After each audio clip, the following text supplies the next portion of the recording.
Yeah, gosh. Sometimes I just like think about our world, and I'm just like, man, it's so fucked up what can happen. Like people can just pretend to. I mean, I've been pretending to be someone else this whole time, so I guess I'm kind of hypocritical for even pointing this out. But it's Whatever just insane. you're going through, Ikto, it is not helping us. This big world, small thing. Anyway, I don't give a shit. What's going to so happen down beneath the statue? It's a spiral staircase that goes all the way down to the belly of press. It's where the oil vats are. It's where all of the energy is used to make press the city it is, the town of Press. You know, all of the different factories we have and newspapers we send out. So essentially, down there is a orb. It's this powerful artifact that we have been using in order to kind of, well, to manipulate to our advantage. And I think that's what Blurmel's going to go down and grab. And I think we need to go there as quickly as possible. I knew Chili Bones wasn't our friend. knew Oh, it. chili bones. Let's go down to the orb. Cause that makes sense to you. I mean, what else are we gonna fucking do, Ikto? What do you think? I don't know. I'm honestly, you lead the way, and I will Eldritch Blast anyone that gets in our way. All right.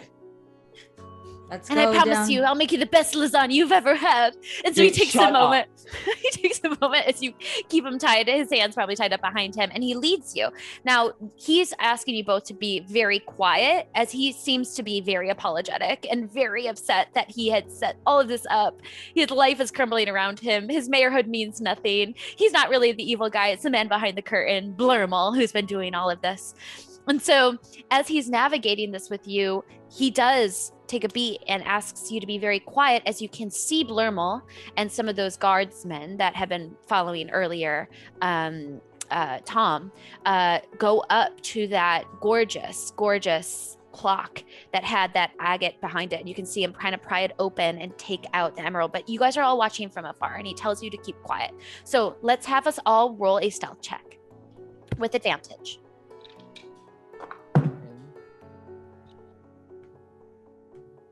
I got an 18. Okay. I have 15.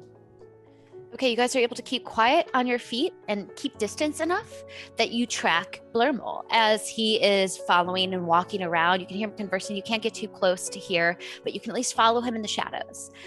Everybody else has left, and now this area, not only is it getting darker in the day, but it's eerily quiet, and you can kind of hear the steps. A place as grand as this without all that noise and the music, it is a little eerie as you follow very slowly Blurmel up the stairs around the left to the library that some of you guys are familiar with, like P was in earlier. So you wrap around very quietly. He goes up to this door. You guys keep your distance again, and you can see Blurmel enter with some of the friends nearby. You can hear some sort of conversing happening, some sort of talk. Very quickly, you can hear the sound of doors opening and the sound of crunching stone. And so Tom keeps his voice low, and he says, I think that's them activating the statue. I think they're going down. And he's like, just don't follow my lead. And so he gives it about a 10-minute break, just making sure that you guys are not disturbing or creating noise, making sure the rooms are cleared as he brings you step by step forward. Once you guys get into the library, you can see remnants of some sort of battle, and you can see the weapons of all of your friends scattered on the floor. You can see Eucalyptus's longsword. You can see the daggers of Charlene. You can see an axe that Chante carries. So right away, you're like, uh-oh, they're in trouble. So you clock that. You can also swear you hear very far in the distance, the moment you get into that chamber room with the eagle, the two eyes now activated, this gorgeous eagle, and the light sort of striking, like dimming a little bit more as the brightness of the sky has now kind of dissipated. And you can see the spiral staircase that has like opened up from this spinning door frame. So like the eagle itself must have turned around and activated and opened this door. And you can just see this gigantic spiral staircase that goes down who knows how many levels and floors.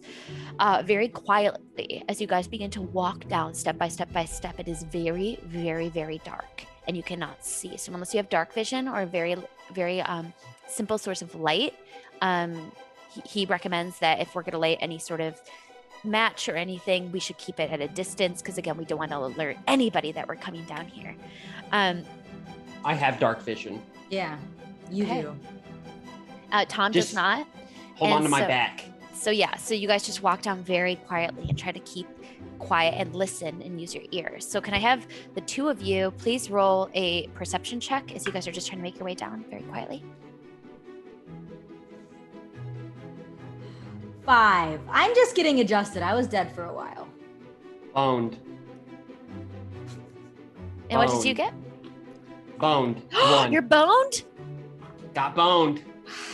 Ikto. I'm You so sorry. take a beat, and as you're like trying to listen, it's so quiet that you like stumble and you create noise in the hallway.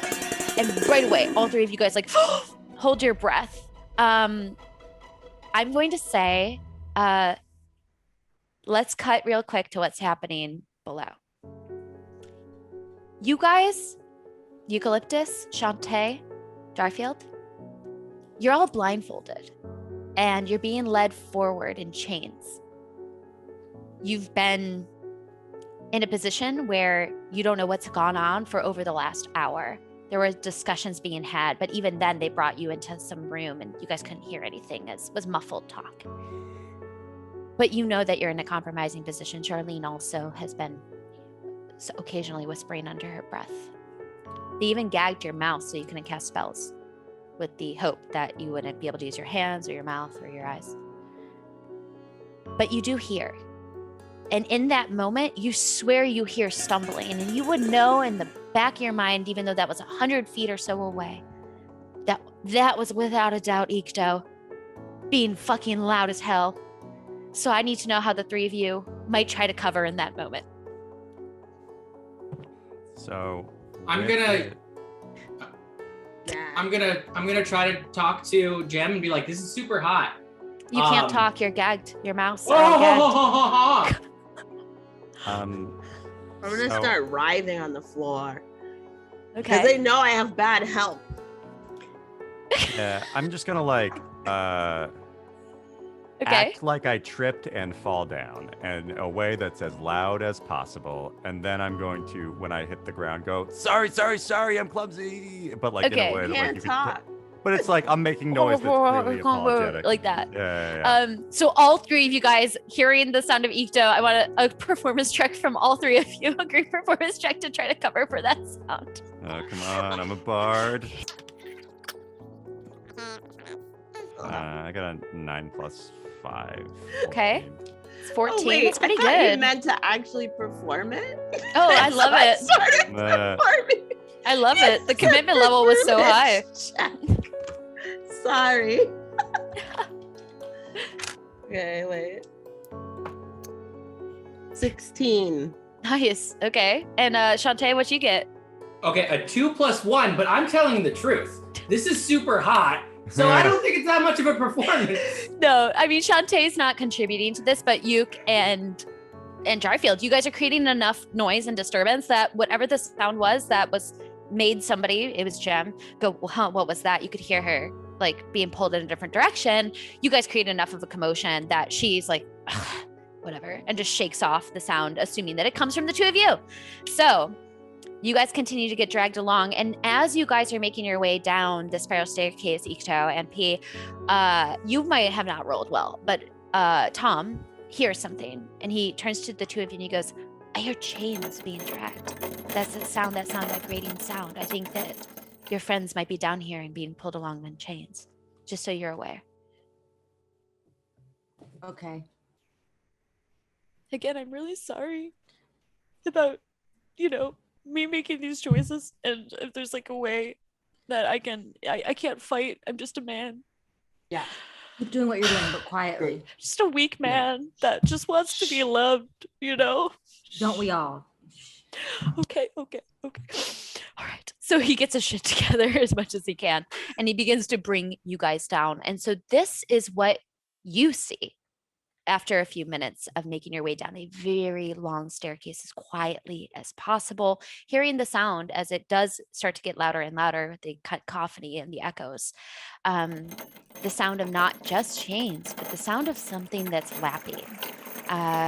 Sounds almost like moving water. And as you're taking a moment, it's not just the sound of water that you hear, but the smell of something so strong that it starts to enter not just your nose, but starts to kind of collect in your throat. The scent of oil, very strong oil. And as you're taking a moment and you're getting down to the bottom floor here, what you see before you is this. You walk up and you walk into a giant underground lair, hundreds of feet wide and long. In between it, you see rivers of oil running all around crisscross, probably about 6 of them. And you can see from all the way down here, there are pipes that are already pumping. You can see like some sort of weighted contraption on either side of one of the largest rivers that cut through the center that is pumping up some of this black gunky scent that's going up somewhere to the town of Press, most likely. Not only that, but you can see all around some sort of torch device that seems to not be live flame. There's all these enchanted sources of light all around to illuminate the inside of this. But most distinctly, you see this. In the center of where all of these streams of waters and rivers, so I would say there's like, it's almost like a pie. Think of it shaped like a pie, and each sliver, each cut is one of those rivers that's collecting in the center pool that by far is the largest pool there. So everything's kind of pulling or pouring out from there, and it's kind of glugging and bubbling in the center. How far of a drop is it from like land down to these rivers? Like, is it is it like a chasm, or is it like... It's like staggered. It's like you can see that it's carved out. This whole area seems very old, like this has been here far before anything else in Press. It seems natural, like a natural cavern that had been carved out over many, many centuries to make it some sort of prayers. I don't know. It looks like at one point this was a place of reflection, and it's now more of a place of, desecration or absorption of fossil fuels, as they say. Good fun, everybody. Good on theme fun. As you're taking a beat and you're seeing this gluggy pool of oil, this vat in the center, you can see elevated above it something that does look more refined, a little less natural. And it's this platform that goes up on these spires. And in the center of it, you can see what appears to be some sort of orb that's glowing on top of this altar. It's just beautiful, glistening black orb, very similar in shape, very similar in color to the orb that you guys had seen in Jovial, that was within the owl, that artifact that had been investigated. But this one looks a little different in that this is all black. And you can't see an iris, at least immediately from the distance that you're at. So this is about 30 feet up on a platform, pretty high up. And there is a staircase that leads the way up to these spires in this platform. And you can see that on the bottom spires, they are attaching each one of your friends 10 feet away from one another on the bottom, chaining them to the base of this altar. They're sitting next to a vat not too far away of one of the pools and rivers that kind of cascade out, the tendrils of the streams. And you can see that this woman, this creature, this like strange winged beautiful entity, Tom lowers his voice and says, "That's Jen." And as you can hear him say that, you can also see that she takes a moment. She's attaching every one of your friends on the bottom. She kind of laughs and she like cackles, just knowing something. And you can hear her starting to speak in like this low growl, even through the cave. And you can hear her say, "What do you guys say? What's the funnest way to get rid of them?" And she says, "I have 2 options." And you can hear the other guards near her. You can see her take a beat, and she says, Blurmel, it's up to you. And you can see Blurmel very slowly walk up that spiral staircase, walk around. He takes a beat as he has kept Jarfield at his helm most distinctly, and Charlene. Everybody else is attached to the bottom, like Eucalyptus and Chante. And he takes a moment and he looks at the two of them and he goes, I say we feed him to the dog. And you can hear her laugh. And she says, and you know what? And she lifts up this bomb that you see as well. And she says, I think we put a clock on it too. And you can hear them laughing as you see her take a beat. And you can see a flame appear from her fingertips as it's a live flame. And she's about to touch it to the bomb. So what do you guys want to do? How far away from us are they? So they're about 30 feet up. You guys had just entered from this large spiral staircase and this is a very large cave. So you guys are about 120 feet away and they're about 30 feet. So you can just see them, Ikto, on the cusp of your vision. Everybody else, you can't see them because of the low light that is being cascaded around. 120 feet? 120 feet away. Yeah. Great. And then, and also, how close are our friends to these oil rivers? So they are all, so there's this giant centerpiece about 30 feet up that has a spiral staircase that goes up and wraps up to it. And that's where both Charlene, Jarfield, that's where Jem is, and that's where Blurmel is. The other two guards are on the bottom attaching on one spire, and they're 10 feet away. So like there's about 6 of them, 6 of these spires. So there's 6 of these poles that are holding up that platform. And there's a river cutting adjacent, maybe 2 feet away from your friends. And they're getting attached to the bottom of the spire. And there's a guard wrapping up Eucalyptus on one side, and then 10 feet away from her is Chante on the other side, being wrapped up on the bottom.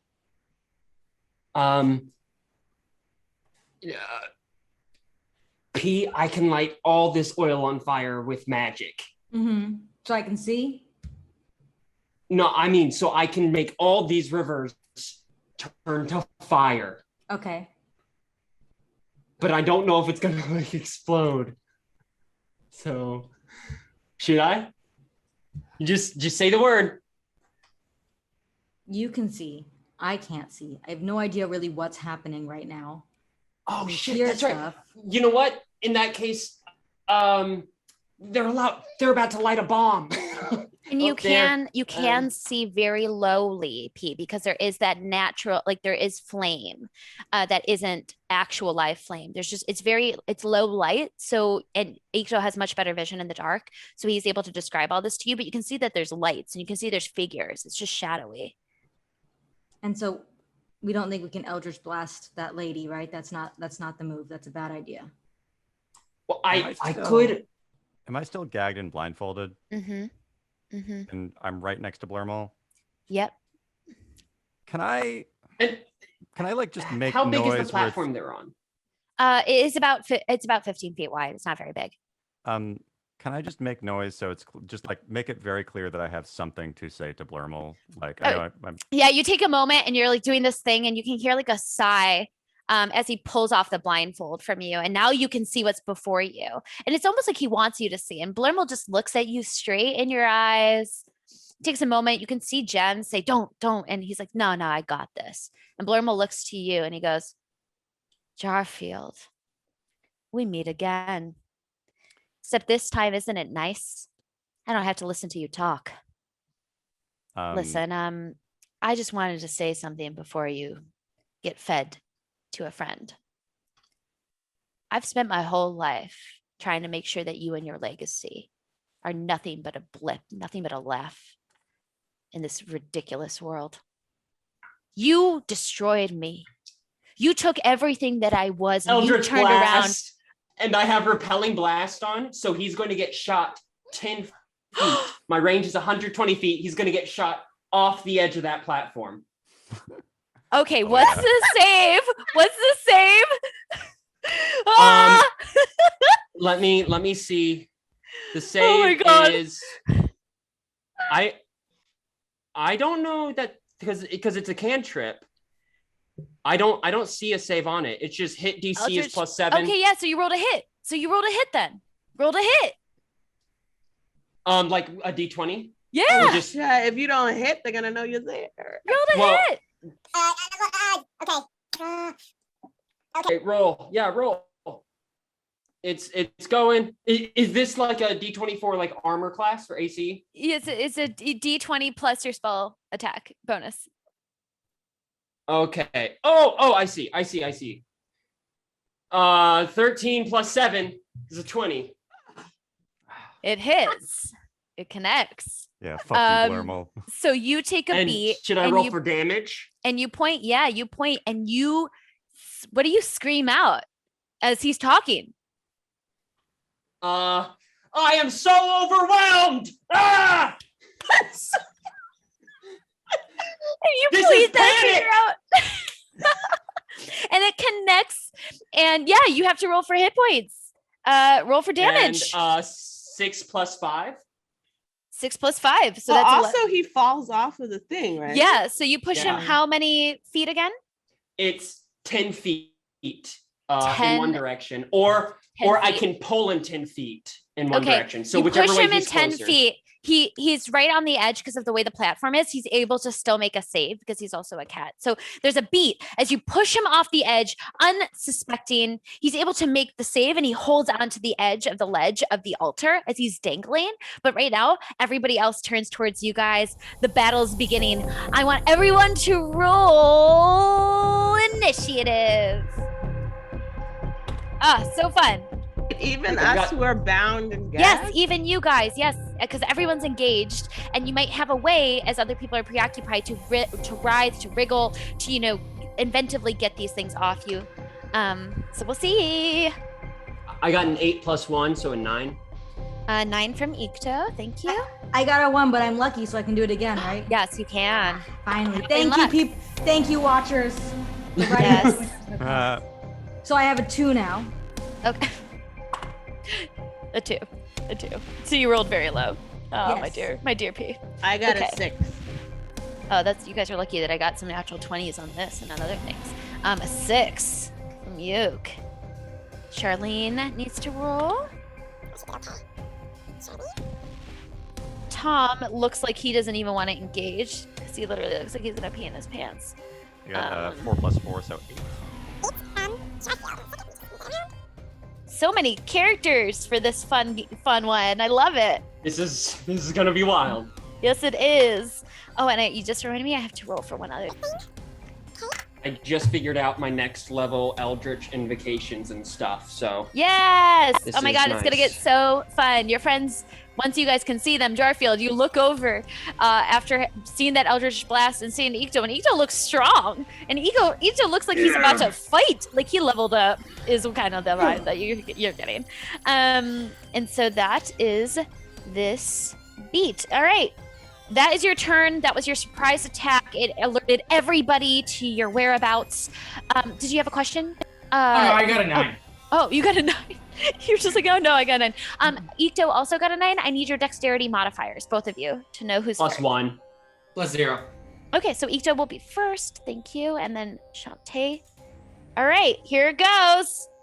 Here it goes. The battle that we've been building towards in the cave, that we've been building towards in the story, that we've been building towards to the heist, which is this item. You guys have made it, even though in a roundabout way. And guess what? We're here. We're fighting. I'm just excited, so I needed to monologue. All right. So top of the turn is this ridiculous looking creature, this angeled woman, who looks like she is just furious. So as this beat is happening, she turns towards you, Jarfield, and her eyes kind of press and open up as she forces you to make a wisdom saving throw, please.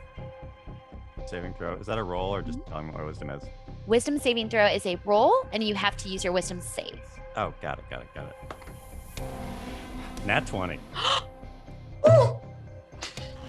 So you know what I'm gonna say, because it's a nat 20. You not only fight off the pressure from her eyes and that beautiful sort of face. It's almost like she's trying to eat away at your mind and the vision of like what you perceive to be beauty, but you think so actively the beauty of Charlene and all she's been through and all of that pain and like there's just no way that she's going to affect you in this moment. And so the image of Charlene kind of leaves you. As you can see Charlene gagged and bound and not looking good, by the way. You remember she was hit. She was hit really hard. And so she has one more hit from death. And she just looks like she's been through a lot. And you just take a moment and your heart swells as you're seeing her in this position that you just feel bad that she's fighting for herself and for those she loves. And you actually somehow, because of that @20 save, you're able to just wiggle out your mouth just enough to get that gag kind of lower than your chin to say a word, if you wish, with that @20 save, that fat nat.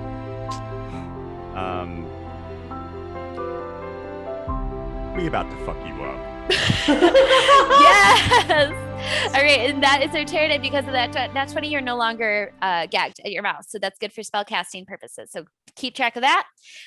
It is now one of these guards down at the bottom who just saw Ikto cast that spell and has, tied up 2 of these people on the bottom. So he takes a moment, or it or they, and is going to run forward using their full action and using their full speed to get 60 feet towards you guys. So they're still 60 feet away. They're burning their full action to run.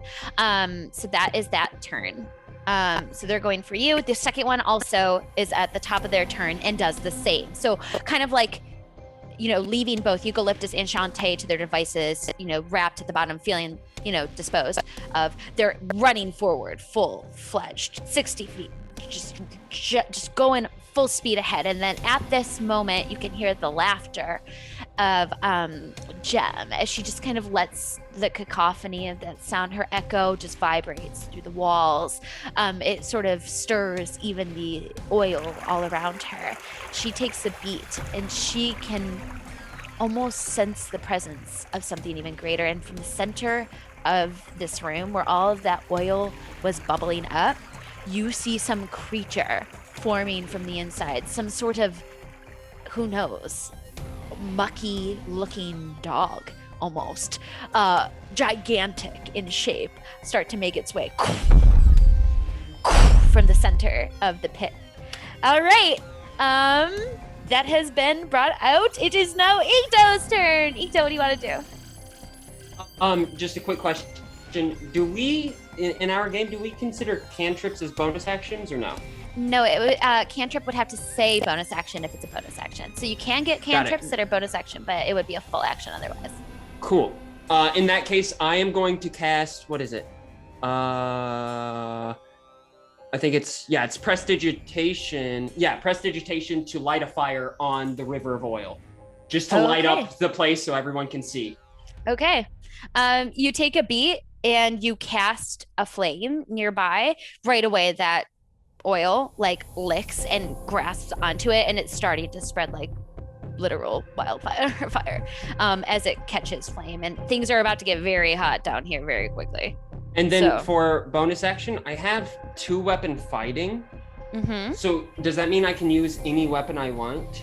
2-weapon fighting means that on your first attack, if you use your full action to hit, you can use a second attack on your left, wielding weapon. So you'd have to have 2 weapons, like a dagger and a sword, and you have to go both. Gotcha. Then I'm chilling then.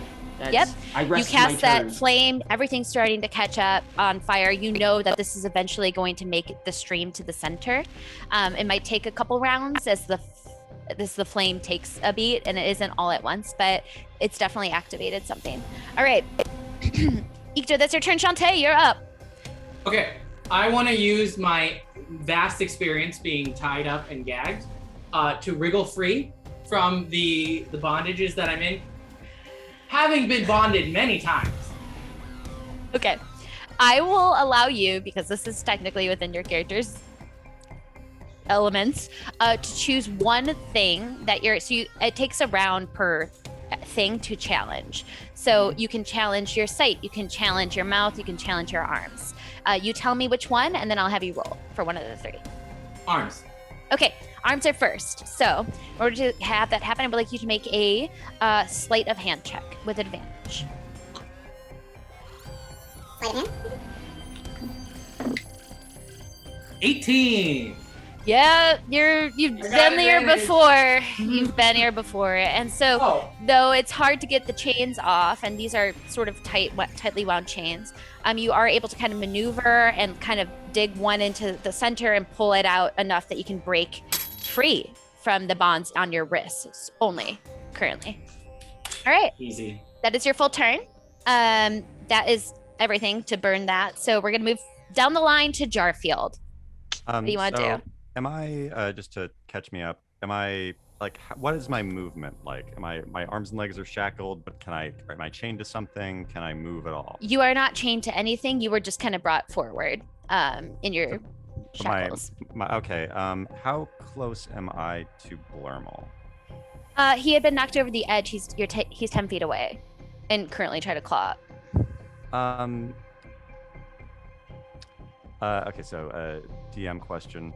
Mhm. Mission to monologue at him for a second. Oh hell yeah! Go for it. So Go for it. So I'm going to for a movement. Can I move 10 feet while being shackled? Yes, you can. Okay, so what I'm gonna do is I'm going to shimmy over to Blurmal, Mhm. and I'm gonna say this is gonna be probably more than 6 seconds, but I'm gonna say, look, I know what this is about. You and I first started doing comedy together at Press or in Pause, however many years ago, and we were originally a comedy team. You and I, we came up together. We did 2 Tabaxi improv for everybody in the town, and we couldn't decide what the team was going to be called. We were arguing between it being called Jarfield and Friends or the Blurmal Boys, because both of us wanted that glory, and we just couldn't decide. So that's what split us apart. That's what caused us to do our competing comedy shows, which led us to have this level of like deep resentment toward each other, which led to, I'm just going to be honest, me being kind of a shit to you. So I just want to say also, like, we have kids. You and Charlene have kids together. I and Charlene have kids together. Whatever the fuck this flying thing is, I guarantee doesn't have the best for like us as a Tabaxi people in mind.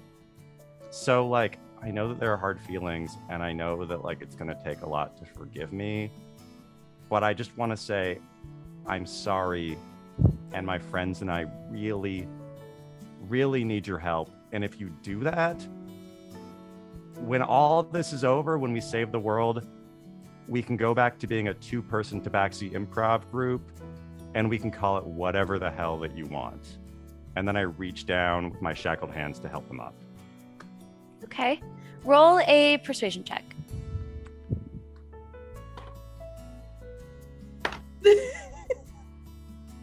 Okay, so 11 plus 7, 18. Okay.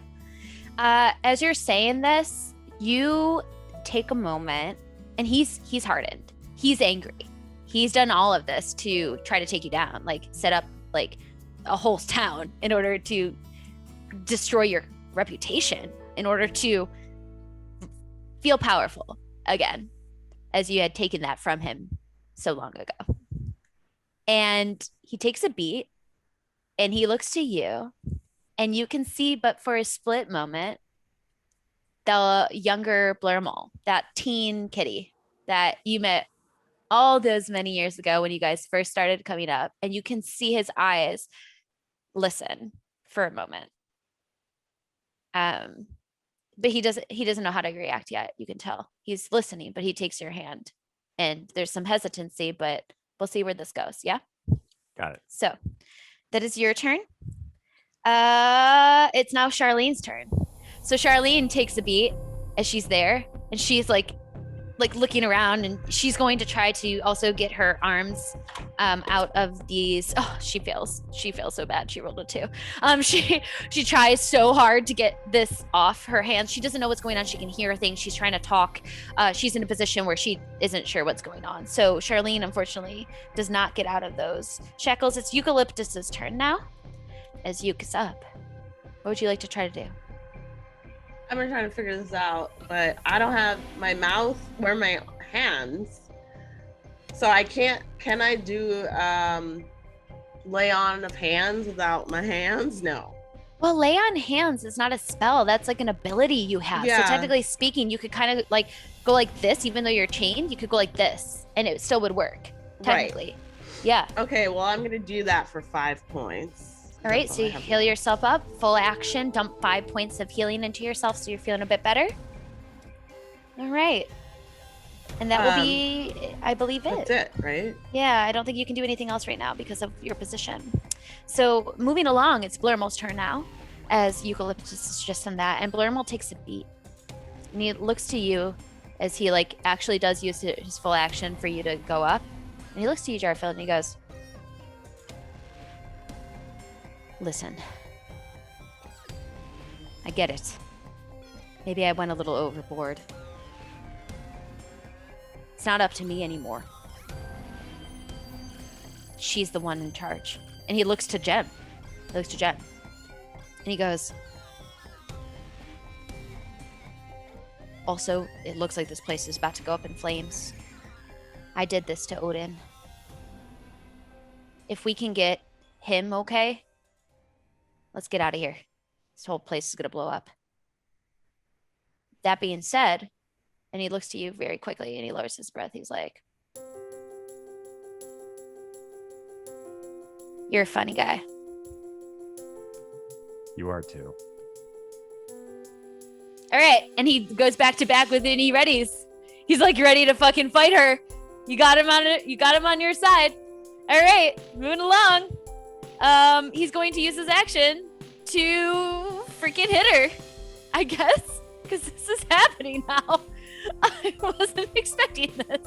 All right, let me find his abilities. Okay, he's gonna attack her twice with his claws. All right, here it goes. And his short sword. He has a short sword too. Let me see if that hits. He misses both. He tries, but she's like right away pulling away, and she's like hisses at him. And she goes, "What are you doing?" He's like, responds back, and he goes, "I don't know. I think that maybe we need to rewrite this comic. What do you say?" And so he takes a beat and he just kind of keeps his fits up. All right, that's his turn. P, it's your turn. What do you want to do? All right, I'm taking out my short bow and I'm shooting at Jem in the head. Okay, roll the hit. All right. And then 14. Not enough. Doesn't hit her.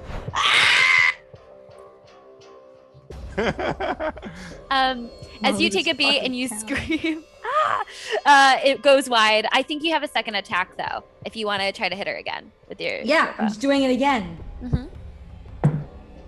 2. You're still getting your legs under you as you've leveled up. You have like a 1-inch growth spurt as you're trying to hit, and it goes wide. Unfortunately, you missed both attacks. Do you want to get any closer, or do you want to keep your distance? I'm gonna keep my distance for now. All right, sounds good. Don't forget those 2 other creatures are both like rushing forward to you guys, trying to get close to you. So they're 60 feet away. All right, moving along. It is back to the top of the round. It is now Jem's turn. And she takes a beat. She looks quite frustrated by the circumstances around her. And she is going to go for you, Jarfield. She's going to claw attack you. I'm going to cutting words her. Yes. Let's see if she's hits first before you cutting words. Does a 16 hit you potentially? 16. My armor class is 15. So yeah, it would, but you can cutting words. So what do you say to her? And say, zip, zap, zop. And then I'm going to like look at Palermo, and then I'm going to look at Palermo and wink when I say that, because we did improv together, so he gets it. One tear trickles down his eye. As you cast this, roll that cutting words to cut it down.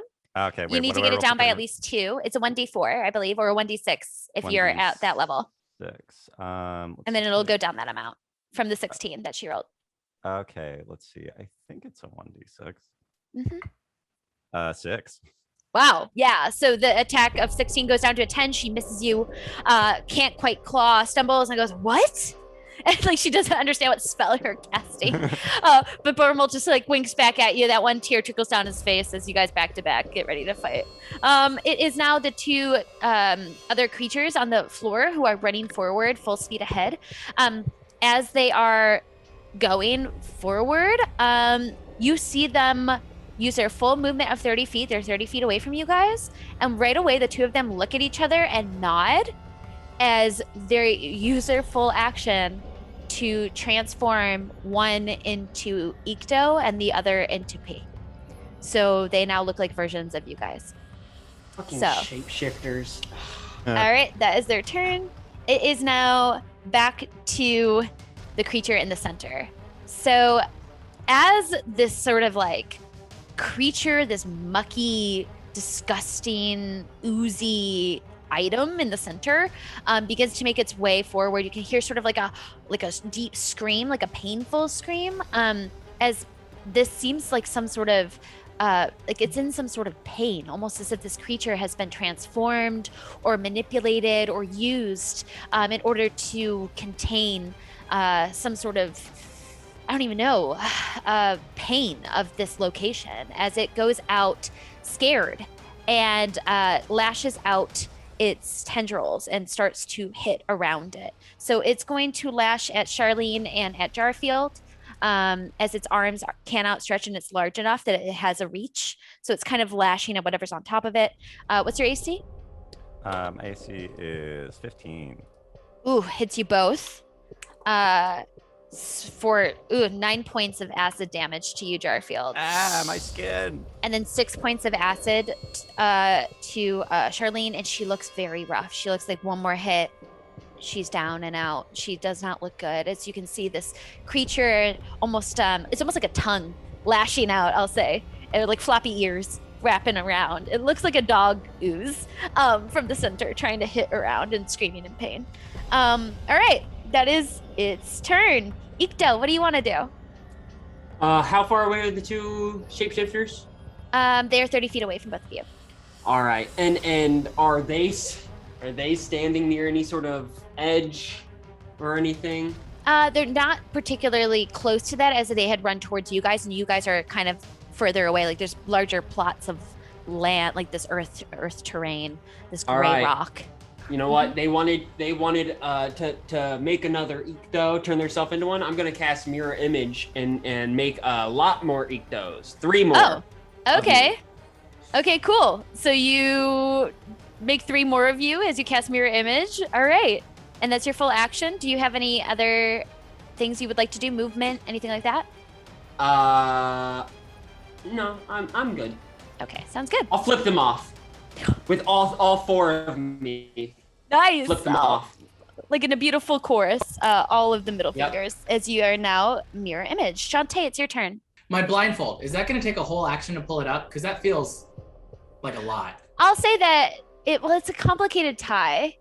No, So I just want to technically- pull it up. Keep it Oh yeah, okay, you can pull it up a little bit. Yeah, I'll Okay. say that. Sure. Because I want to pull it up and I'll just let start you take it off. helping and start working on Eucalyptus's manacles.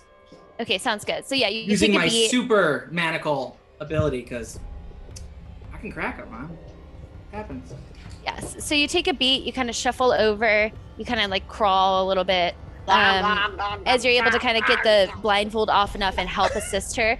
So where are you starting on her shackles? Yeah, on her manacles. Yeah. Okay, yeah. So roll a, let's have this be a dexterity check, please. Okay.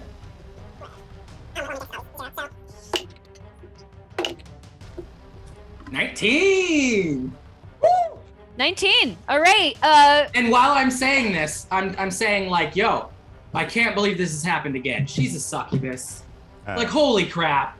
Again. Oh my god. Okay. I can't probably do much to like hurt her. So I'm gonna be assisting you. All right. So you do so. You're able to get these dang chains. You, for some reason, Chante knows this stuff, and he's able to get your hands free, Eucalyptus, as you're no longer trapped. And that is your turn, Chante. Jarfield, it's your turn. Okay, so a few questions. Where is the orb that controls Odin? Is that in? It's in the center. It's kind of floating 5 feet above, and this altar in the center. It's like the platform's maybe 3 feet, if that's like 2 feet wide. How close am I to that? You're 5 feet away from it. So, let's see. If I jump and grab it, can I do that with my like manacled hands? You probably can't with your hands manacled. They're just too close to each other. And you wouldn't have enough leverage. Okay, and so what I'm gonna do is I'm going to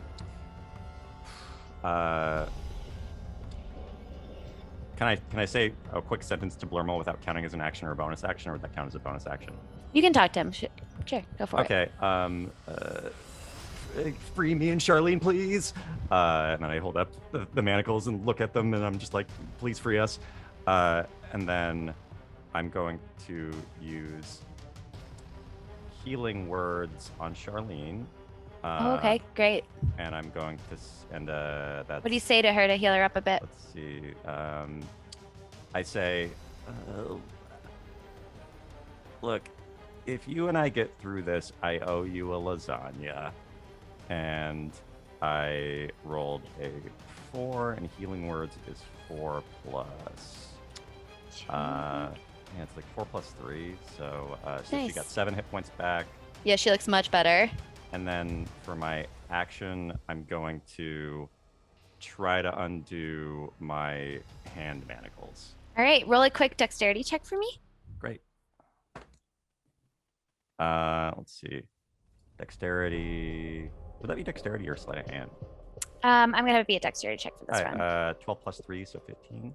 All right, yeah, you're able to get your hands just wiggled enough out of this center point in the way that this one was attempting to keep you trapped. You're able to somehow break the chain around it and get your hand wiggled out of one, and then it loosens up, so you get your hand out of the other.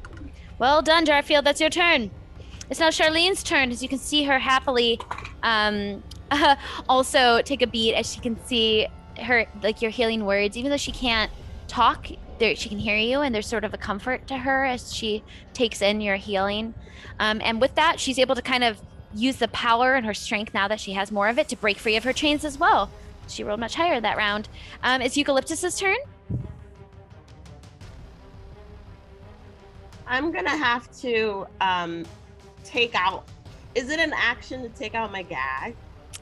It would be at least the bonus action to take off your gag. Okay, that's fine. I need to take this gag out because I think the spell requires me to speak, but it doesn't exactly say. This is a fiend, right? Yes, it seems to be some sort of creature. Okay, so I have something called Turn the Unholy. As an action, you can censure fiends and undead. Each fiend or undead that can see or hear you within 30 feet must make a wisdom saving throw. Yep.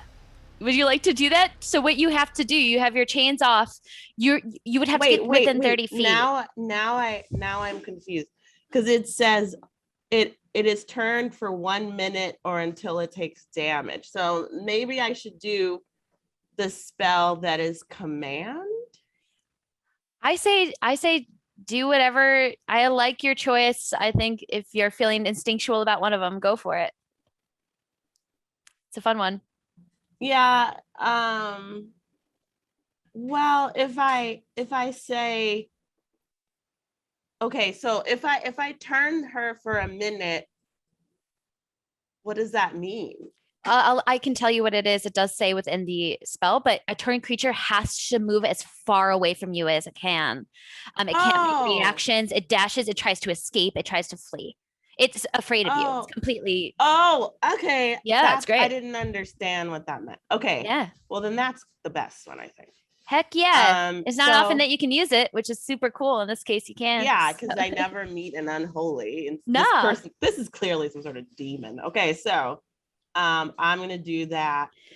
Yeah, so what you do in order to do it is you take a beat, you just like use your bonus action to rip off like the blindfold and your gag, and you realize she's 30 feet, like she's not exactly near you. You have to run up a little bit of that staircase in order to get up enough to cast it. So you run halfway up that staircase, at least 15 feet.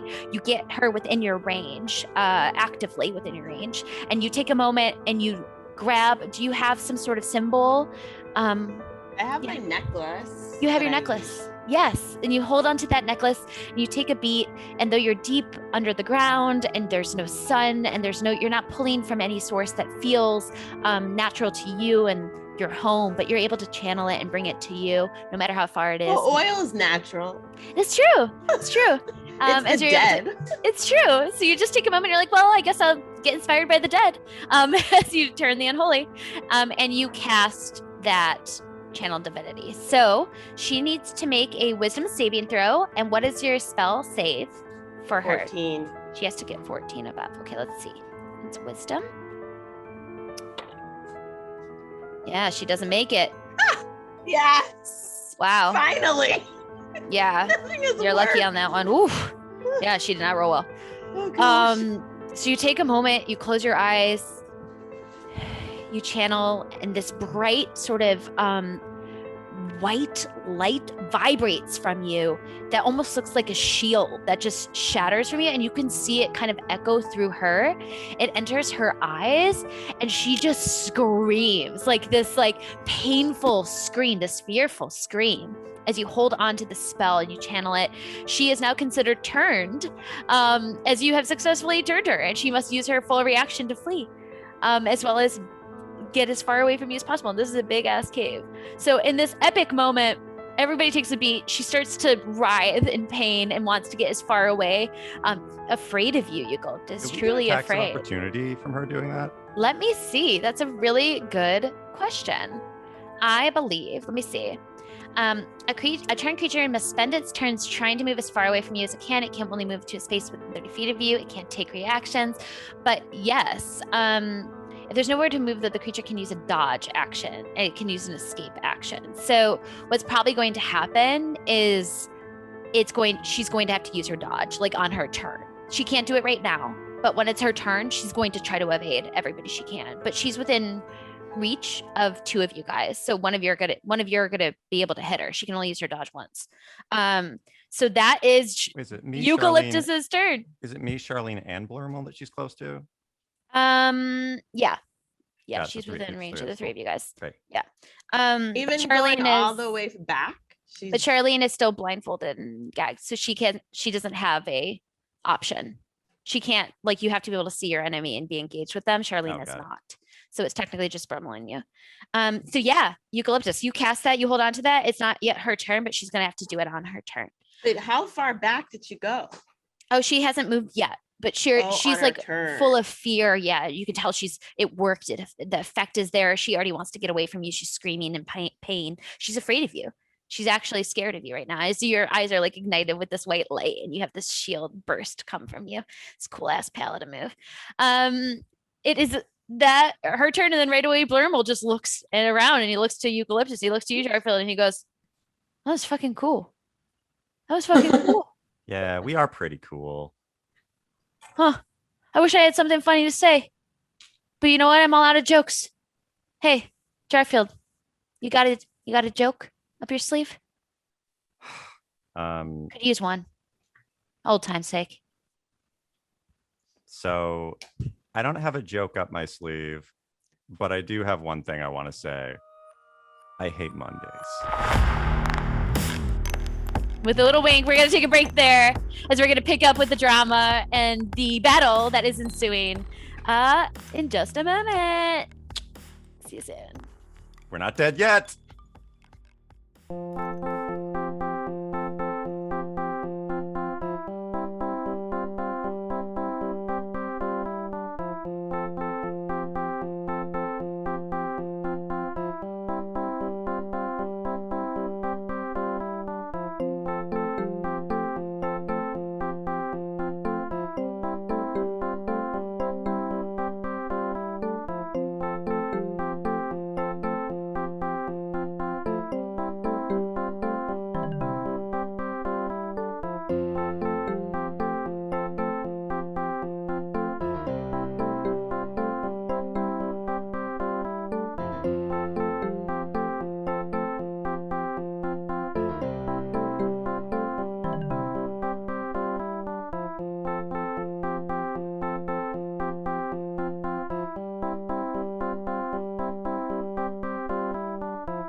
everybody. We're back to play. Thanks for taking a break with us. We know that the first half was long and engaging, and now this second half is most likely going to be short and end on a high or end on a low. Who knows? No, very low note. Very low note. But we're back, and we are going to continue the rounds. It is Blurmel's turn after that sort of wink and nudge and great one-liner about Mondays.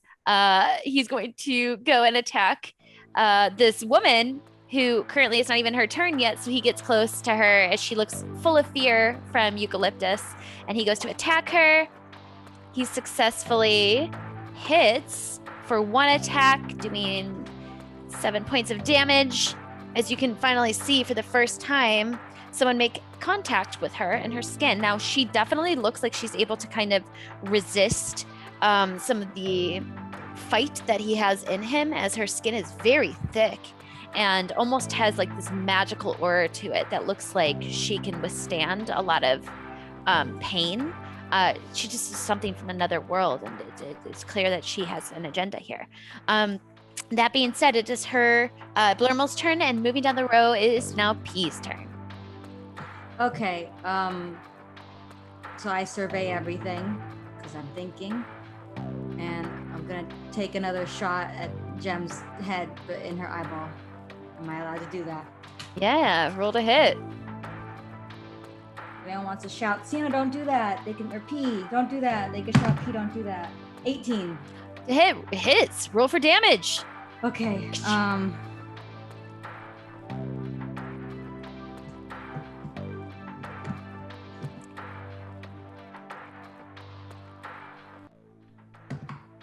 So 5 plus 2. So 7 points. Yes. All right. Yeah, you can see that your weapon connects with her. You can definitely tell that she's still able to kind of withstand some of this pain. Again, she is something of another world, and so some of your attacks, if they're not magical, are not having the effect that you would suspect. But you get her, you clip her, you have a second attack. Do you want to hit her again? Yeah, we're going again. Go for it. Going to hit again. Bam. 7. I miss. Yeah, that one goes a little wide, crunches against one of these ceiling rocks, and you just take a deep breath as you're slowly getting your flow back. It's now up to her. It's now her turn. So she uses her full action and her dodge to get out of the way of Blurmel, but she still is in attack range of Jarfield. But she's going to use her full movement of, I think flying is 60 feet to get as far away from Eucalyptus as possible. So with that, Jarfield, do you want an opportunity attack? I would love to opportunity attack. Okay. That's Roll to hit. applause. Great. Okay, let's see. Roll to hit. That's a d20, right? Mm-hmm. Okay.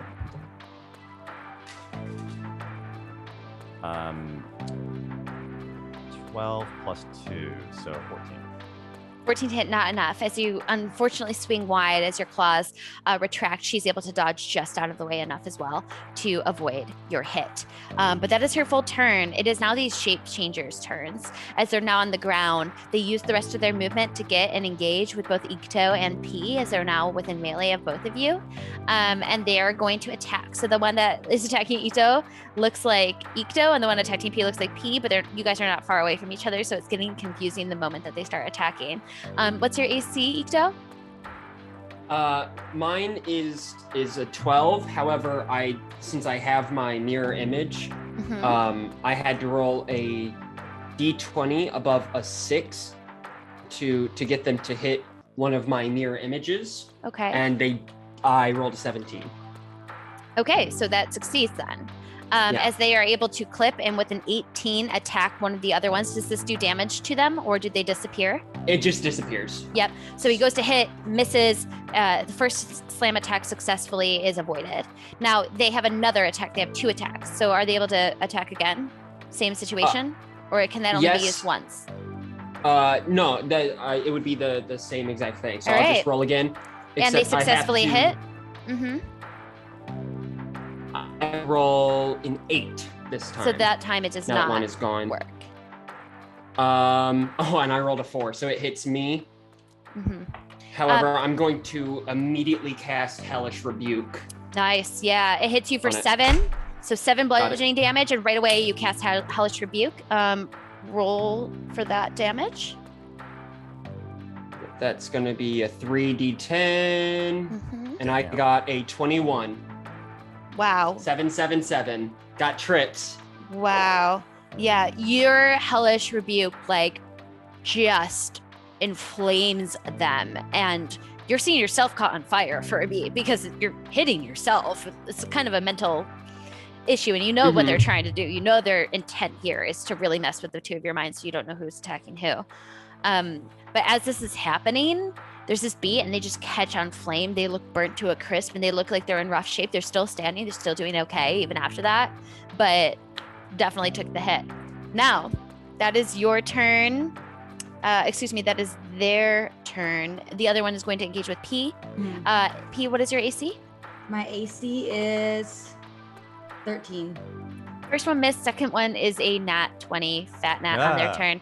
So though they are able to slam, you're able to kind of dodge out of the way with like a ha-ha, as the other one like takes their fist and is able to hit you for a second attack, which is actually only 8 points of bludgeoning damage on that critical hit. So that's lucky. I rolled very low. But that's his turn. All right.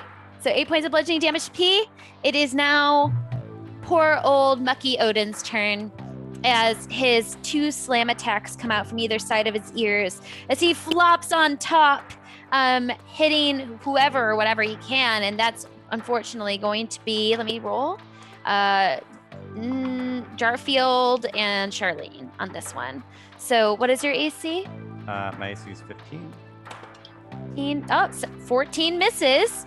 So you're able to miss that slam attack, and with a 10, misses Charlene. So Odin is kind of just flapping around, this mucky, gigantic, large muck creature who looks like he's in pain. And you see also that lick of flame that Ikto had cast out earlier really start to catch. It's getting closer and closer to the center. You have a feeling within another round or two, Odin's going to be fully in flames, whatever this creature is in the center. Okay, quick note on that. And the air is starting to smell very, very, very gassy. You're getting that like oily, raw, refined, smell. And it's a lot, and it's getting very hot, very, very hot down here. Okay, just keep in mind all that. It's now Ikto's turn. Okay. So I'm so sorry because I'm just trying to understand. Me and P are by an edge, right? No, you guys had come down from the spiral, the eagle staircase, and you guys are on a large slab of stone rock 120 feet away from where the main platform is. So you guys are on a slab of gray stone that's about 30 feet wide. We're not near any river. Nope. You had to walk over to one and cast it and then walk back. You're able to catch from a distance. When she fled, where did Jim go? Jim's on the polar opposite. She's now 180 feet away in the darkness, far away. Cool. Very big. Cool. Big cape. I want to. Are potions? If I use a potion, is that an action? Mm-hmm. Okay. Yeah, I'm going to use.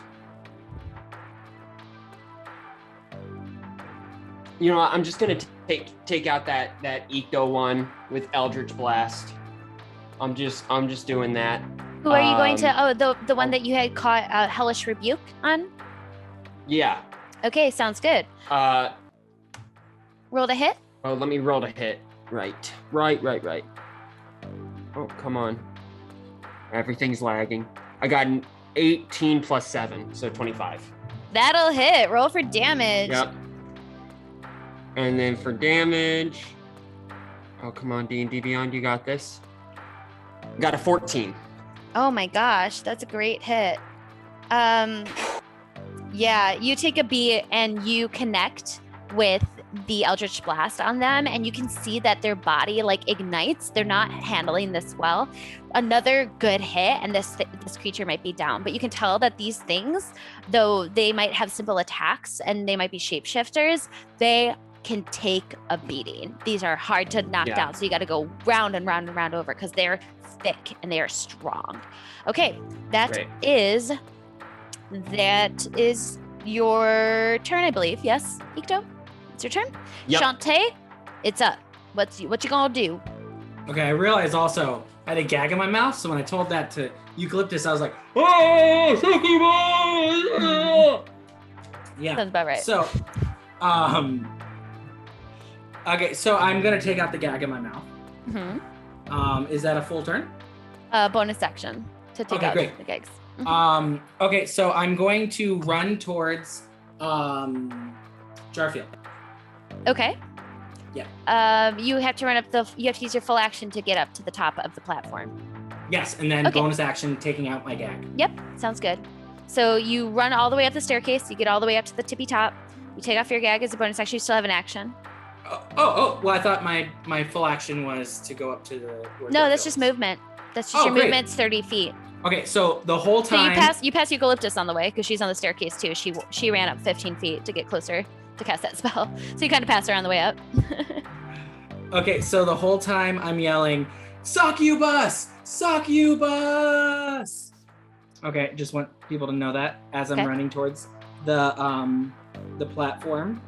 Can I use my action when I get there, or do I have to use it before I get there? What is the action you wish to use? You can use it whenever you want during your movement. Okay, yeah, because I can use Gust of Wind Okay. to, well, if I'm on the platform, who's on the platform? Blurmel, Jarfield, and Charlene. So no one I can use that on.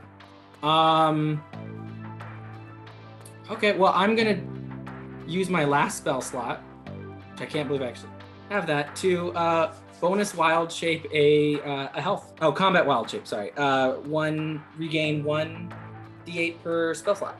Okay, so you burn that in order to heal yourself up a little bit because you're definitely feeling rough. And that is your turn then, Chante. Jarfield, it is now your turn. What would you like to do? Okay, so that floating stone that's in the center, is it like a round platform and there's a hole in the center that it's floating above, or is it like It's like floating off it? a circular slab, and it's just above it, kind of hovering 1 foot above. Oh, okay, got it. So in that case, I'm going to look at Blurmel, look at the gym, look at Odin, look at the gym again, look at Blurmel, look at Charlene, look at the gym, look down at my claws, sigh, say to myself, I hope this works. I hope this does what I think it's gonna do. And I'm going to run, jump, grab the gym out of the air, and then if I would that take all of my actions, or do I have any extra stuff? It depends on what you want to do. I would say that definitely takes your movement to like run and jump and grab something. That would be a full action to like take an item or pick up an item. And then I'm going to, when I grab it, do I feel anything? Like, do I feel like a level of power? Do I feel a level of control over anything? Does Odin do something?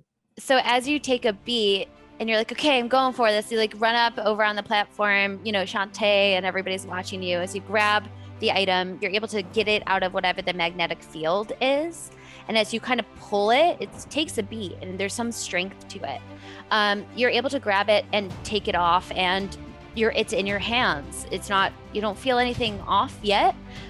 These powerful artifacts, if you guys remember, if you hold on to it for too long, sometimes they can affect you, much like the last one. But you just have this shiny black orb, this gem orb that is in your hands. It's kind of slick and wet looking. Can I have a 6-second interaction with Blurmel where he answers either yes or no? Mm-hmm. If I break this, will a bad thing happen or a good thing? He says, I don't know if you can break it. You can try. Okay, so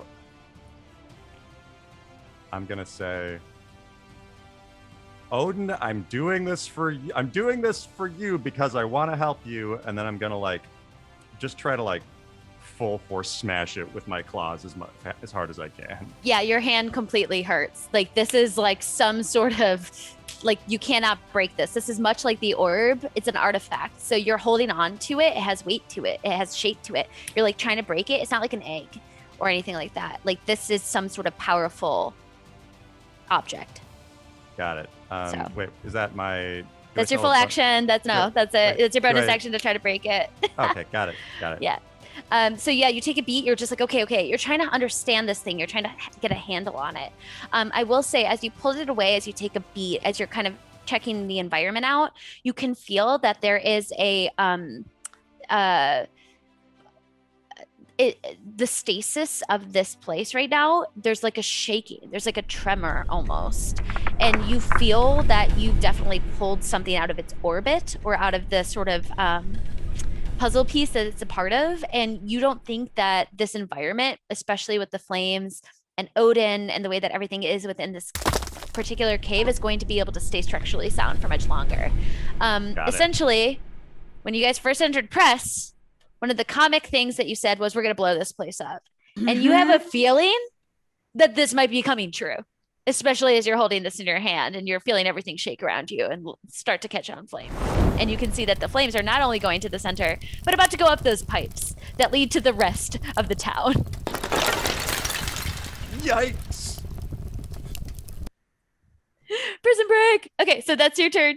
Charlene is up. She takes off her gag and she takes off her blindfolds. She looks around. She looks to you. She looks concerned. She goes, I think we gotta go. I think this place is gonna blow.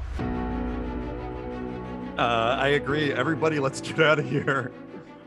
All right. So she's gonna use her full turn and movement and action to run all the way down as quickly as she can to the bottom of the ground. So Eucalyptus, it's now your turn. Oh, okay. So everything's about to blow up, right? Yeah.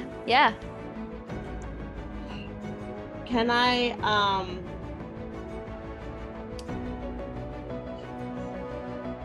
create a shield around us? No.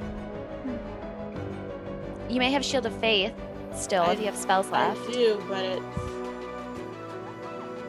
I don't know if that would help with being blown up. Definitely when it could help though, with like falling rock or environmental issues that could be happening if you guys don't get out in time, essentially. Okay. Or I could try to stop this thing from blowing up, which I feel like I can't command water or anything. No, you don't think you got a chance on this one. To be completely honest, as you're looking around, it's not looking good. Should we just run at this point? No, because we have to get off the entire island. Guys! You guys want to make a run for it? It's up to you. Well, I mean, I think, okay, if I put a shield of faith around us, does it continue as we run? Yeah, it's 10 minutes. So it'll help you get out of here for 10 minutes. Okay, well then I'm doing the shield of faith.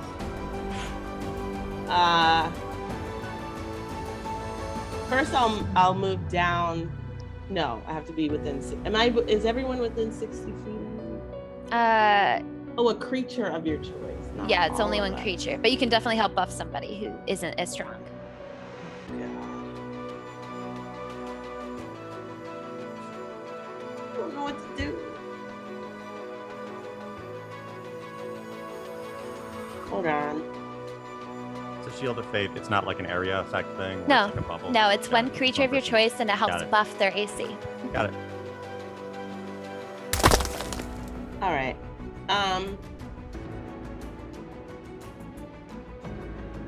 Well, I guess I'll have to just. Well, I'm not gonna choose somebody. That's so mean. Just forget it. Can I just run?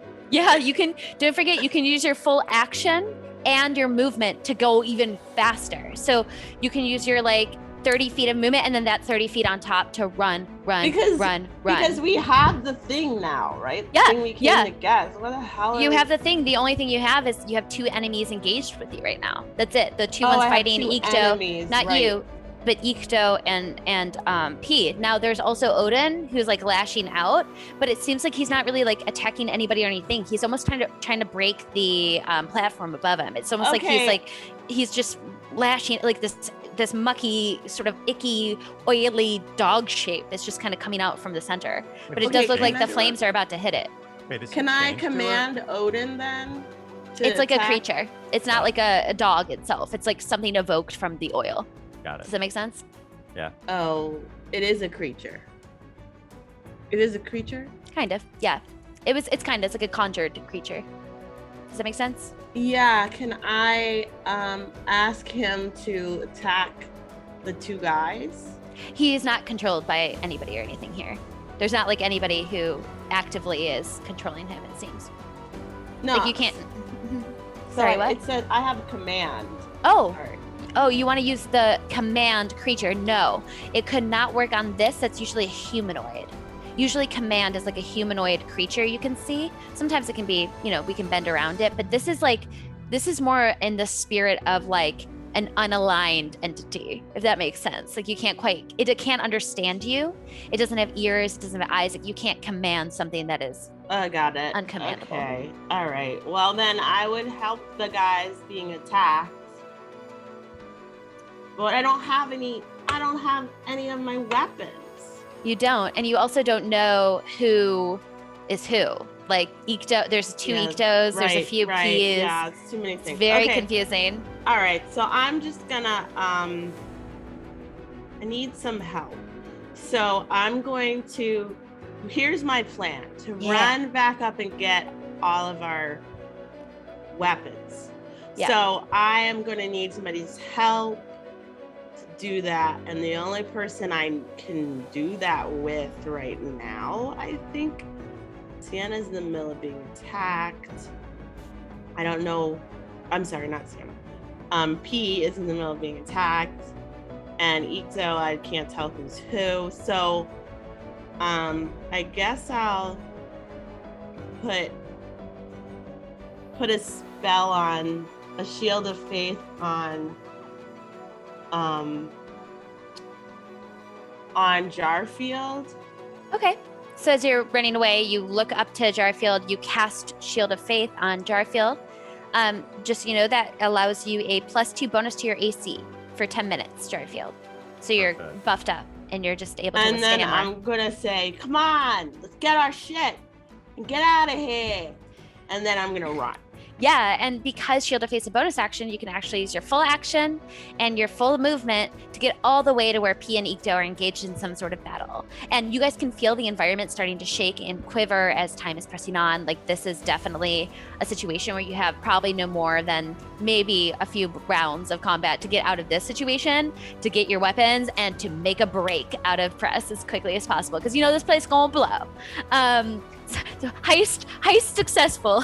The whole place is blowing up. The end of a heist is what I've always wanted. Sweet. Moving along. Generally, you loot things in a heist, but yeah. I know Successful. generally that happens, but when things go wrong, you blow it up. Look, You I got, a weird MacGyver. heavy, You MacGyver it, right? I got a weird heavy rock, so we got something. Yeah, love it. All right, so moving along. Blurmal does what Eucalyptus does, uses full action, full movement to get out of dodge, run, in the use direction that feline- she's going in. Mhm. Can you use feline agility to like really bust it? Huh? Can you use feline agility to like really run for it? Maybe. I don't know if he has the same abilities you do. I think it's like an ability all tabaxis have where they can. Oh, he double does it. Yeah, he does have it. He has a Okay. feline agility, so it can double his speed and really, really quicken his feet. Thank you for flagging that. I didn't have his character sheet pulled up. Thank you. So yeah, he's busting it. He's running. It's now P's turn. P, what do you want to do? All right, so there's this guy attacking me. Yeah, it looks like you. So I'm gonna take my dagger and I'm gonna stab it in the face. Yeah, roll a hit. And do you Okay. still have your sneak attack bonus? I don't know if I have a sneak because don't I need that to be? Don't I have to like set up a sneak attack bonus? Usually with a rogue, as long as somebody else is engaged within combat or nearby within 5 feet, you can use your sneak attack. It depends on how you've built your character, but I'm fairly certain you have a traditional rogue. Once per turn, you can do an extra 2d6 to damage. If you attack roll, you don't need advantage. And you and Ikto are both fighting these creatures that are side by side. too. Oh, I think I Like you can. guys are. Yeah, you can. So- Definitely use it. Definitely use All it. right, so rolling my thing first. 14. to hit. Does hit this creature. Oh, thank God. Nice. Okay. So roll And for that then- damage and add that bonus. Bonus damage. Stabby, stabby. PP, stabby, stabby. D4. And that's 4 plus Nice. 2 is 6. And then I rolled the other one, which is Yeah. 2d6, which means I just rolled the d6 twice. Yes. And I add don't it know to why that I'm 6. narrating this all. And then 3 Great. more, so that's 9. 9. 9 plus 4 is 13. 13. Yeah, you definitely cracked the back of that one pretty hard as you're able to stab into it. It looks like it's definitely bleeding, that gunky blood that's just kind of pouring from it. It doesn't look like it's in great shape. That is your turn, P. As you're stabby. And I think you still have a second attack because your first attack is just to stab. If you have a second weapon in your left hand, like another dagger, you can stab again. Yeah, I have actually a short sword in my other hand. Use it. Roll to hit. Okay. Short sword. 10 probably does not hit. Not enough. Yeah, it kind of God misses, damn. but you got that dagger and they're good. Back to the top of the turn. This succubus still has to burn the rest of her turn as she flies and screams in the corner, still petrified of Eucalyptus to a point that she's kind of like just so scared and screaming. So she can't do anything. As she's still moving, it's now these two entities' turns as one of them is going to engage again with Ikto. What's your AC? Elf. So it's an 18 to hit on the first one. And that's going to be a total of 6 bludgeoning damage as you take the smack of the slam. Their second attack misses with a 9. So Sweet. the other one goes to attack you, P. What is your AC? My AC is, I just said it, it's 13. Okay, first one misses, second one does connect for a total of 6 bludgeoning damage as they're able to slam into you as well. But that's the end of their turn. In the middle of the environment, Odin is just freaking out, lashing out. Things are starting to fall down. That center tower is beginning to shake and quiver. You can tell that this environment is starting to fall apart. Those flames are looking closer and closer to it, and it's about to catch flame on Odin, and it's about to get up those pipes real soon. So you have till the end of this round, I'm gonna say, to likely get out of here in the 6 seconds that it's gonna catch. So Ikto, what do you want to do? Yeah, so I'm going to use, I don't want to leave P, that's the thing. But I have Misty Step to teleport, but I also have Caltrops to stop people from following us. So I'm like, you said that I can run double this, so I could technically run 60 feet if my walking If speed you use is, your is 30 action. feet if I just run. Mm-hmm. Oh, but can running be a bonus action? No. No. You have to burn a full Okay. action. Well, then I don't want to do that because of opportunity. So I'm just going to use my Misty Step potion and teleport away. Okay. So you take a beat, you use your full action to down that potion, and then you use Misty Step to go, I think it's 30 feet away. Yeah. All right, sounds good. You dissipate, you get 30 feet. You're pretty much at the entrance of the spiral staircase, and you're kind of like almost already in it. As you miss that opportunity attack, and that creature is still like stumbling around looking for you. But it does look like And a then- version of you, confused about where to go. I don't have, because of the way I added the caltrops, I don't have like the info on those. Yeah, So I'm not if you necessarily drop them sure, right like- now, all of your friends will have to walk through them. Just as a reminder, Caltrap's just Gotcha. area. Then I'm just going to chill here and wait to be like the last one out. okay. Sounds good. So you kind of hold Yeah. it. You're kind of at the entrance of the spiral staircase, the eagle staircase that leads up. You're waiting there. You're like, come on, come on, come on. You know, like get here, run. As you're over there. It's now Chante's turn. Chante. Okay, I quickly say to Jarfield, do you guys need any help? It looks like you don't know why I ran here. We should probably leave. And then,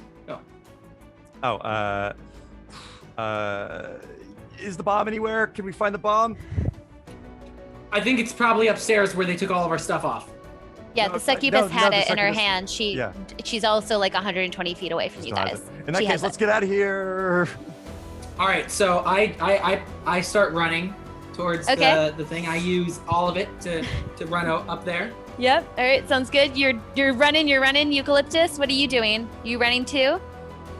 Oh, I can't hear you. I'm sorry, running. I'm sorry. You're running. Blurmel's running. P, are you running? I'm running. He's running. He's running. Oh, I'm okay, also burning sage while this happens. I saw. Because we need it. We need it. I saw. Oh, right. 'cause he's Please got keep it burning. Yeah, I got I will okay, I say, need it. there, as you guys are running, it seems like everyone's running. Everyone wants to get out of this situation. The succubus is still stuck. Odin's lashing out. The environment's starting to fall apart. The two creatures do have opportunities of attack against both Ikto and P as you guys are running from them. They do connect with you. Not Ikto. Only P. Thank you, Ikto. Your eyes told me everything and reminded me what we just did. It only attacks you and hits you for 5 bludgeoning damage, P, as you're running away. So you're able to get out of its grasp after just 5 points. I'm not because I'm dead. In that case, I will use a cutting words to, because I think I saw a bonus action. To, Okay, roll that as you okay. see P almost get knocked down by this Okay. creature. She's running from it. Great. Hope this See is if it cuts it enough. Sage. It won't. I'm gonna rub it on the sage bag. Rub it on the sage bag. Rub it on the sage bag. It won't. Everyone three- should have advantage. Because I have sage. Yeah. Wait. Three. Is it 3 enough? What's your AC? I had 13's my AC. Okay, that cuts it down just enough, so that way it does not connect with you, unfortunately, with the roll 15 Oh, down to thank God. 12. The sage. So, yeah, it's just you're lucky, and you miss it, and it goes wide, and this shapeshifter stumbles, but the environment starts to shake, and so as you guys are all beginning to make your way out, I do need everyone to make a dex saving throw as you're trying to avoid the rocks, the hot environment, the things falling apart behind you, the oil, the scalding oil, all of that. Charlene makes it. Blurmel is getting singed, but he is not yet hurt. 15 plus 3, 18. 18, okay. 11 plus 0. 11 plus 10. 0, okay. 10, 8 plus 3, so 11. 11. 10. We all just died. All right, you ready? So as everything is falling apart, you can see rocks, scalding rocks falling. If you rolled anything, I'm sorry, you guys, you're gonna have to figure this out. Anything below a 12, you take 6 points of bludgeoning damage as the rocks are falling and you guys are struggling with the environmental effects. I know that P said she's knocked out. So she falls out, she passes out as you guys are making your way up. I'm technically, I think, behind her in the You are. order. Can I use We're feline- kind of out of order now because the environment's just crazy. So can I we're use- doing like rounds of just like general group rounds together. Oh, got it. Can I For now. use feline agility while I'm doing that? See that she gets hit by a rock and try to like scoop her up as I'm running. Yeah, you do so. You're able to. You're able to pick her up as you're running and going forward. You also have, if you have healing words or potions, or if anybody has any way to heal P up, Yes, you can I will. use so. I have healing words. I will. This is my last spell slot, so I hope we don't run into anything else.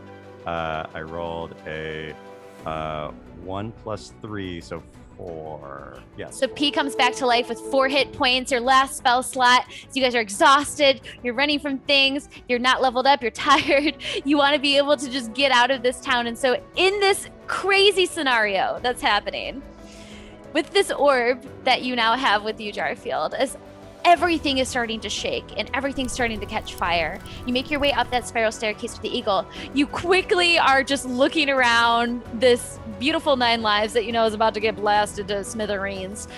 You guys all nod together in unison.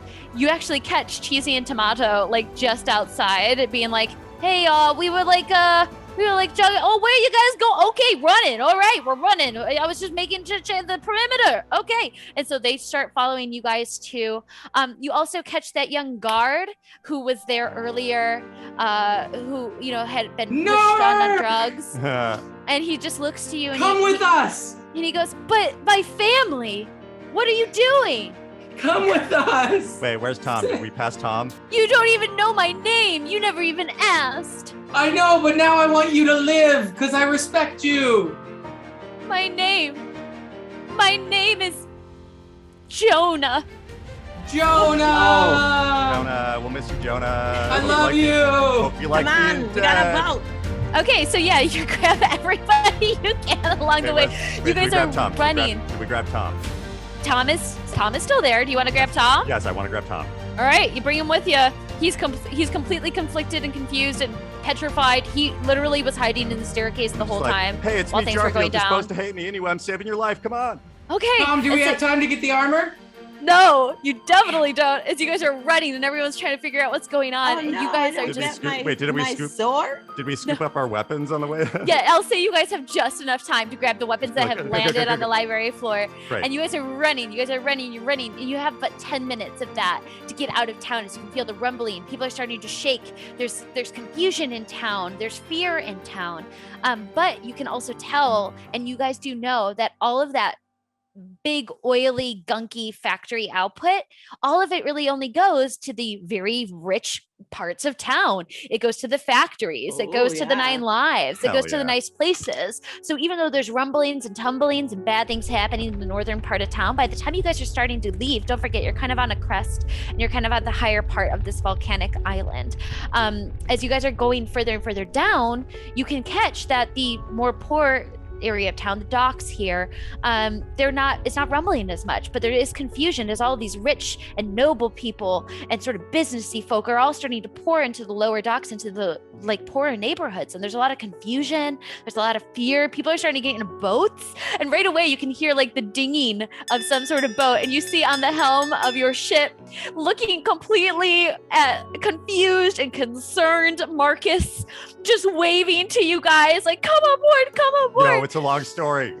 Happy guy. Always gets- a long story. Always a long Yeah. story. He asks for all of you guys to get on. He's confused about these other people that you're bringing aboard, and he's trying to say, I don't know if we're gonna have enough space to keep them aboard super long. We can't feed them all, but let's just go. We should have brought the bigger Let's just go. boat. Let's just go. And so he gets you guys all up. You pull up the sails, and right away, as the port is starting to get crowded and people are starting to try to get out of town, you can tell that you're able to catch a wind just in time. That you're one of the first ships passing, because again, it's a lighter ship, it's a smaller ship. The rest I are have kind bonus gust of wind. It's a bonus you racial treat. Also, you freaking while- bonus gust of wind that while sail. I'm doing this, I'm gonna scream, "Hey, all the poor people, get on a ship. All the rich people, keep doing what you're doing. Go back to your homes. Anyway, poor people, let's go."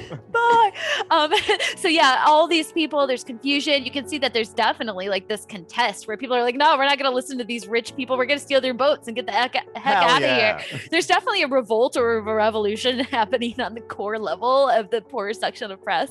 Fundamentally, as people are clearly worried, you can hear whispers of Odin, you can hear whispers of it's now, you can hear whispers of all of this. You see smoke starting to billow out, you can see flames starting to catch in the factories nearby. In the distance, you can see homes of the rich and the noble starting to explode and shatter from that beautiful stonework that's starting to happen.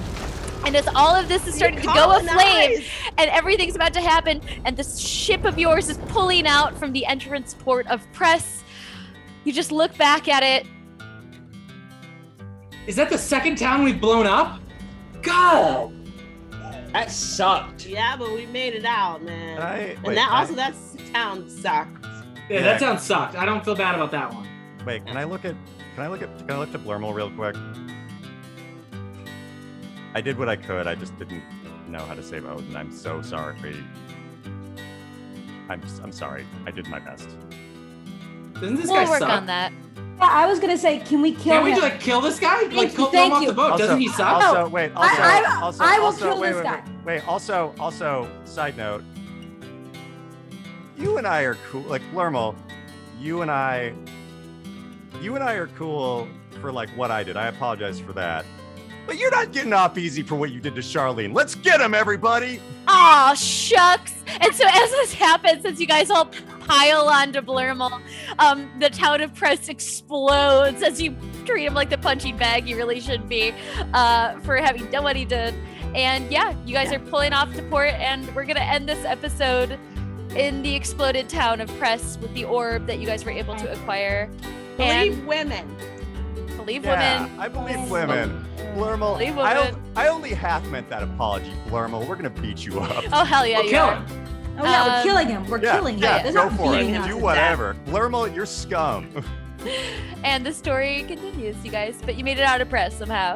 And you Finally. heisted the item. So well How done. did Bravo. we do it? How did we do it? No, Eucalyptus alive. is how we did it. Eucalyptus is the only reason. Yeah. I almost died. We And all that almost died. succubus Did they die? Who knows? I don't know. The plot thickens. Oh, They weren't really a succubus though. Yeah, No, that they was were. definitely- Thanks for they were. reminding me. When I was a I am telepathically connected to them, probably still. And it dropped. No, it dropped because they tried to cast the spell on Jarfield. It dropped when Oh, that good. happened. Yes. Yay. Question: Are we still being filmed? I mean, is this still part of the show? We'll say it's over Oh now. No. Bye, everybody. Bye. Bye. Yay. Believe women.